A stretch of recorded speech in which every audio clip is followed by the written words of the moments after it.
அன்பானவர்களே, தமிழக அரசியல் வரலாறு என்ற தொடருக்கு உங்களை அன்புடன் வரவேற்கின்றேன். போன வீடியோவில் கொடியன்குளம் மற்றும் மேலவளவு கலவரங்களை பத்தி பார்த்தோம். அதுக்கப்புறம் தமிழக அரசியல் வரலாற்றில் என்ன நடந்துச்சு அப்படிங்கறத இந்த வீடியோல பார்க்கலாம். திமுகவுடைய வாக்குகளை பிரிப்பது அதிமுகவுக்கோ அல்லது வேறு கட்சிகளுக்கோ சாதகமாக முடியுமே தவிர எந்த வகையிலையும் தங்களுடைய வெற்றிக்கு உதவாது அப்படிங்கிற புரிதல் மதிமுக பொதுச் செயலாளர் வைகோவுக்கு வந்திருந்துச்சு. திமுகவுக்கு இணையான இன்னொரு கட்சியுடன் கூட்டணி வைத்துக் கொள்ள வேண்டும் அப்படிங்கிற முடிவுக்கு வந்த வைகோ அவர்கள் அதற்கான ஆயத்த பணிகள்ல ஈடுபட தொடங்கினாரு. அதற்கு அடித்தளம் அமைத்து கொடுத்தது போல ஒரு நூல் திறனாய்வு கூட்டம் நடந்துச்சு. மதிமுகவுடைய பிரமுகரும் திராவிட இயக்க ஆய்வாளருமான சங்கொலி திருநாவுக்கரசு எழுதிய திருக்குறளும் திராவிடர் இயக்கமும் அப்படிங்கிற நூலுக்கான திறனாய்வு கூட்டம் 7 ஏப்ரல் 1997 அன்னைக்கு நடந்துச்சு. நூலை எழுதின மதிமுக பிரமுகர் அப்படிங்கறதால மதிமுக பொதுச் செயலாளர் வைகோ கூட்டத்துக்கு வந்திருந்தாரு. ஆனா அந்த கூட்டத்துக்கு வந்த இன்னொரு பிரமுகர் அதிமுக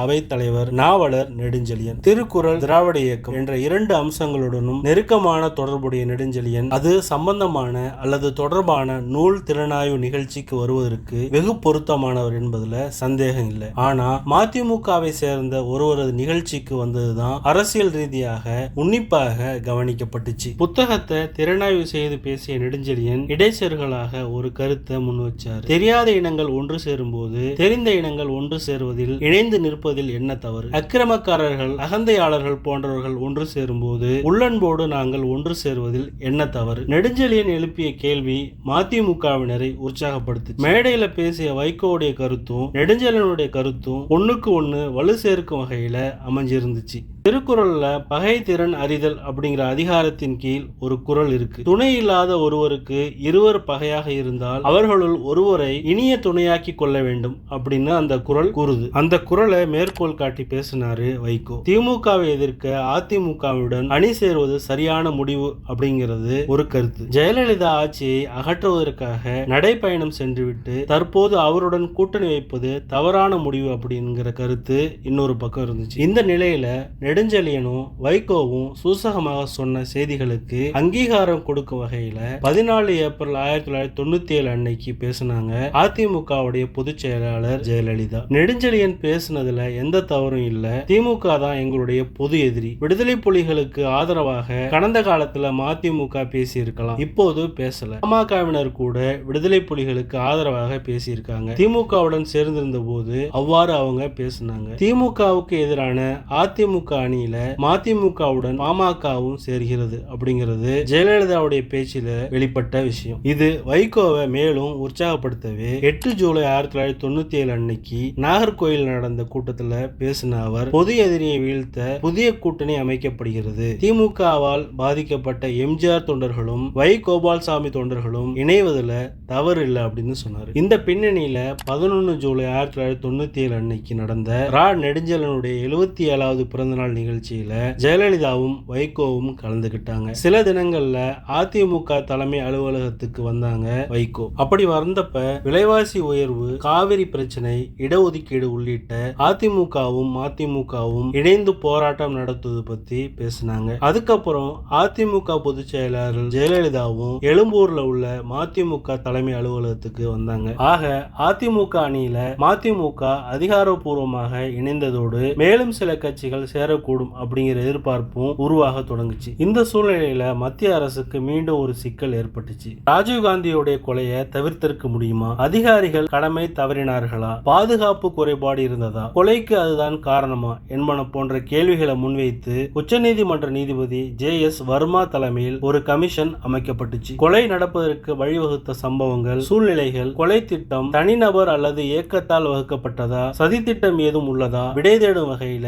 நீதிபதி மிலாப் சந்த் ஜெயின் தலைமையில ஒரு கமிஷன் அமைக்கப்பட்டுச்சு. இதுல ஜெயின் கமிஷனுடைய இடைக்கால அறிக்கை 28 ஆகஸ்ட் 1997 அன்னைக்கு மத்திய அரசிடம் படைக்கப்பட்டுச்சு. எனினும் அந்த அறிக்கையில என்ன கூறப்பட்டுள்ளது அப்படிங்கிற செய்திகள் எதுவும் மத்திய அரசால் வெளியிடப்படல. இந்த நிலையில இந்தியா டுடே பத்திரிகையில ஜெயின் கமிஷன் இடைக்கால அறிக்கையில் இடம்பெற்றுள்ளதாக சில சர்ச்சைக்குரிய அம்சங்கள் வெளியாயின. குறிப்பாக தமிழ்நாட்டில் திமுக ஆட்சி ஏற்பட்ட பின்னர் தமிழகத்தில் விடுதலை புலிகள் தமது நிலைகளை உறுதிப்படுத்த தொடங்கினாங்க. விடுதலை புலிகளுடன் திமுக தலைவர்கள் சிலருக்கு தொடர்பு இருந்துச்சு. முதலமைச்சர் கருணாநிதியுடன் விடுதலை புலிகள் தொடர்பு வச்சிருந்தாங்க. இருக்கின்ற ஆதாரங்களை கொண்டு பார்க்கும்போது கருணாநிதி மற்றும் அவரது அரசு மற்றும் காவல்துறையுடைய முழு ஆதரவு விடுதலை புலிகளுக்கு இருந்து வந்தது அப்படிங்கிற முடிவுக்கே வர முடியும்னு ஜெயின் கமிஷன் கூறியிருப்பதாக இந்தியா டுடேவுல செய்திகள் வெளியாயின. இந்த செய்தி 9 நவம்பர் 1997 அன்னைக்கு தினமணி நாளிதழையும் வெளியாச்சு. இந்தியா டுடேல வெளியான செய்தி தேசிய அளவுல பெரிய பதற்றத்தை ஏற்படுத்துச்சு. ஆனா அது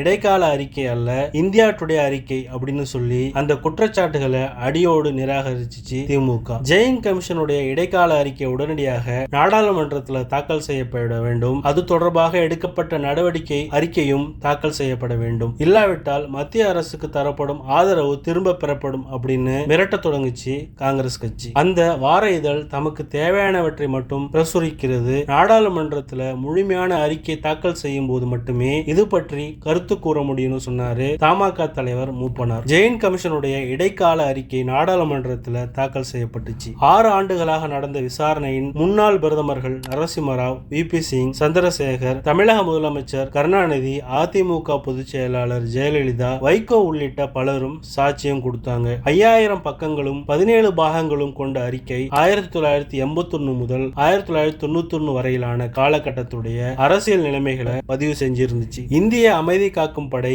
இந்தியா திரும்பிய போது வரவேற்பு அளிக்கப்பட்டது. இந்த நிகழ்ச்சியை கலைஞர் கருணாநிதி புறக்கணிச்சார். இதனை புலிகள் வரவேற்றாங்க. கலைஞர் கருணாநிதிக்கும் விடுதலை புலிகளுக்கும் இடையே தொடர்ந்து பேச்சுகள் நடந்தன. அதனால தமிழகத்துல புலிகள் இயங்குவதற்கு ஊக்கம் பெற்றாங்க. இதன் விளைவுகள் எதிர்பார்க்கப்படாமல் இருக்கலாம், ஆனால் அவை படுகொலைக்கு இடமளிப்பதாக அமைந்துவிட்டது. 1989 திமுக ஆட்சி பொறுப்பை ஏற்ற பிறகு புலிகளுடைய நடவடிக்கைகள் படிப்படியாக விரிவடைஞ்சிச்சு. திமுகவுடைய எம்பியான வைகோ ரகசியமாக இலங்கை சென்று விடுதலை புலிகள் தலைவர் பிரபாகரனை சந்தித்து பேசி திரும்பினார். முக்கியமாக விடுதலை புலிகள் இயக்கத்தை சேர்ந்தவர்களுக்கும் தமிழ்நாட்டில் உள்ள தமிழர்களுக்கும் ஆழமான ரகசிய உறவு இல்லாமல் இருந்தால் ராஜீவ் படுகொலை நடைபெற்றிருக்க இயலாது என்பதுதான் ஜெயின் கமிஷனுடைய இடைக்கால அறிக்கையுடைய முக்கியமான அம்சம். இடைக்கால அறிக்கை அப்படிங்கிறது திமுகவை அவமதித்து இழிவு ஏற்படுத்துவதற்காக காங்கிரஸ் திட்டமிட்டு செய்த சதித்திட்டம். இது நியாயமற்றது, மனித தன்மையற்றது, சட்டம் மற்றும் அரசியல் நடத்தையின் அனைத்து விதிகளுக்கும் எதிரானது அப்படின்னு சொன்னாரு கலைஞர் கருணாநிதி. நாடாளுமன்ற காங்கிரஸ் செயற்குழுவுல மத்திய அரசில் இருந்து திமுகவை நீக்க வேண்டும், மறுத்தால் அரசுக்கு கொடுத்து வரும் ஆதரவை திரும்ப பெற வேண்டும் அப்படின்னு தீர்மானம் நிறைவேற்றப்பட்டுச்சு. அது குறித்து அகில இந்திய காங்கிரஸ் கமிட்டி 3 மணி நேரத்துக்கு மேலாக விவாதித்தது. அதுக்கப்புறம் செய்தியாளர்களிடம் விரிவாக பேசிய மூத்த காங்கிரஸ் தலைவர் பிரணாப் முகர்ஜி, ராஜீவ் படுகொலை தொடர்பாக ஜெயின் கமிஷன் அறிக்கையில் கண்டிக்கப்பட்ட திமுக மத்திய அரசில் பங்கு வகிக்கிறது. இந்த அரசு காங்கிரசுடைய ஆதரவுல தான் பதவி வகிக்கிறது. திமுகவை விலக்காவிட்டால் அரசுக்கு தொடர்ந்து ஆதரவு தர முடியாது அப்படின்னு சொன்னார். பேட்டியின் போது பிரணாப் முகர்ஜி இண்டிக்மெண்ட், கொலாபரேட்டர், இன்ஸ்ட்ருமெண்டல் என்ற வார்த்தைகளை பயன்படுத்தி இருக்கிறார். ஆனால் இடைக்கால அறிக்கையில் அப்படியான வார்த்தைகள் எதுவும் இல்லை அப்படின்னு சொன்னாரு கலைஞர் கருணாநிதி. மேலும் 3 அமைச்சர்களை ராஜினாமா செய்ய வைத்து வீண் பழியை சுமக்க திமுக தயாராக இல்லை அப்படின்னு திட்டவட்டமாக கூறினார். இதுக்கப்புறம் தமிழக அரசியல் வரலாற்றுல என்ன நடந்துச்சு அப்படிங்கறத அடுத்த வீடியோல பார்க்கலாம். நன்றி, வாழ்த்துக்கள்.